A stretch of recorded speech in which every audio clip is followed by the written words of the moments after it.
Y claro, entre tantas interpretaciones, Jesús de Nazaret no quiso ese desastre doctrinal.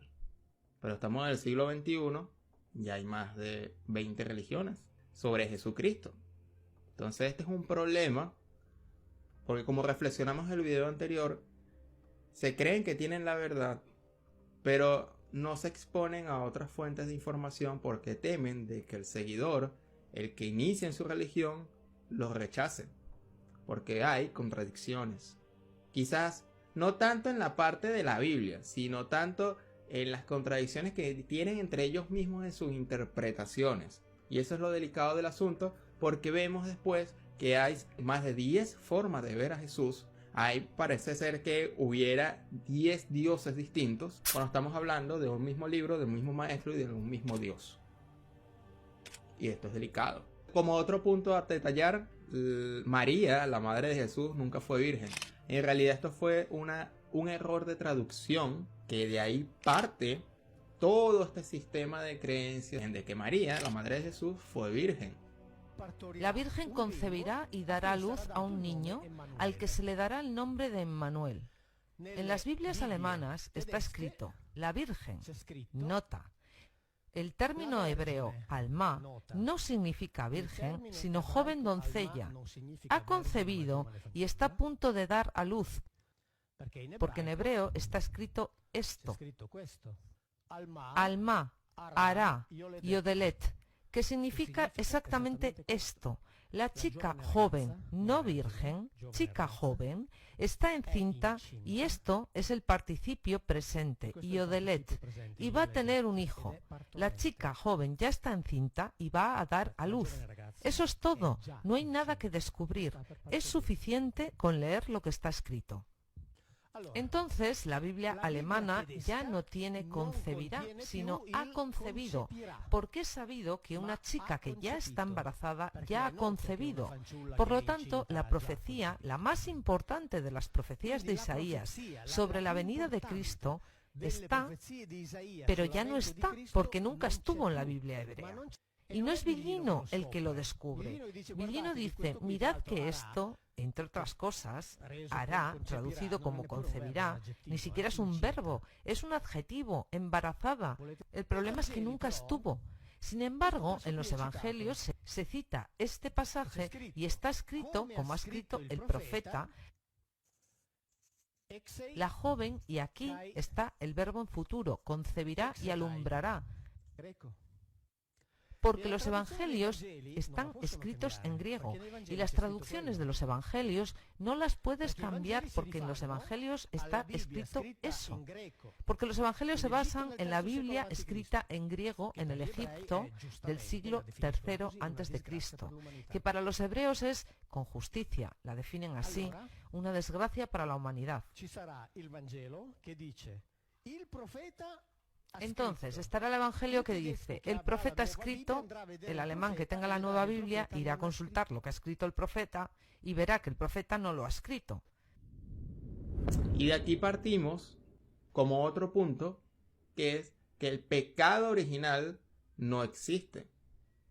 Como leemos aquí en el texto de Ezequiel que te estoy colocando en pantalla, observamos que los hijos no pagan los pecados de los padres. Cada uno va a pagar el pecado de cada quien. Es decir, el que cometió la persona no es responsable del pecado de su antecesor. Solo que la figura de Jesús de Nazaret, al ser tan distinta al Mesías esperado, tuvieron que reinterpretar y sacaron a colación desde Pablo de Tarso esta medida de el pecado original, del cual los judíos saben que eso no fue así.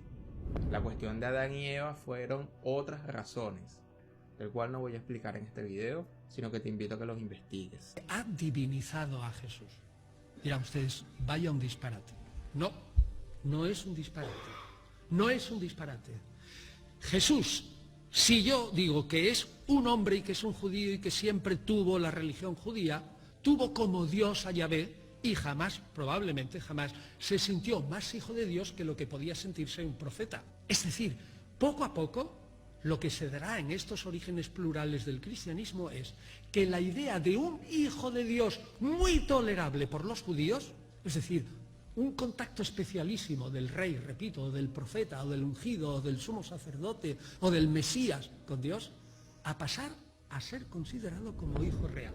Que en el Nuevo Testamento nos han quedado 4 tipos distintos, y para mí incompatibles, de concebir cuándo fue Jesús considerado, digamos, Dios de alguna manera. De que lo que relataba las escrituras en hebreo es algo muy distinto a las traducciones en español o en italiano o en el inglés que tenemos.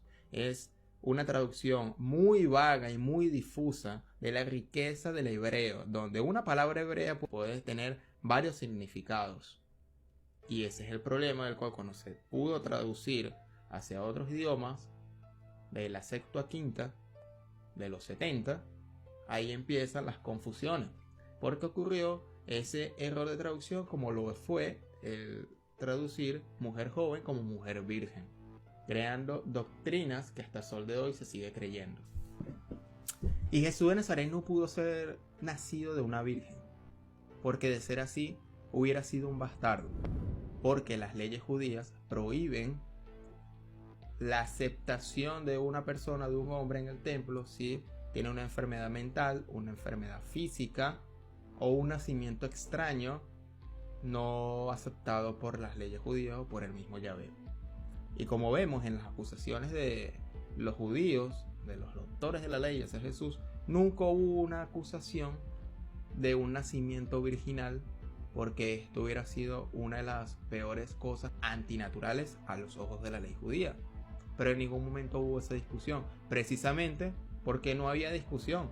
En la traducción original nunca hubo un nacimiento virginal, solo que después, para darle una connotación más especial y espiritual, se copia de los mismos nacimientos virginales de otras deidades que nacieron o se encarnaron en el planeta como sinónimo de pureza. El nacimiento virginal requiere de un nacimiento sin pecado, de un Dios encarnado en la tierra.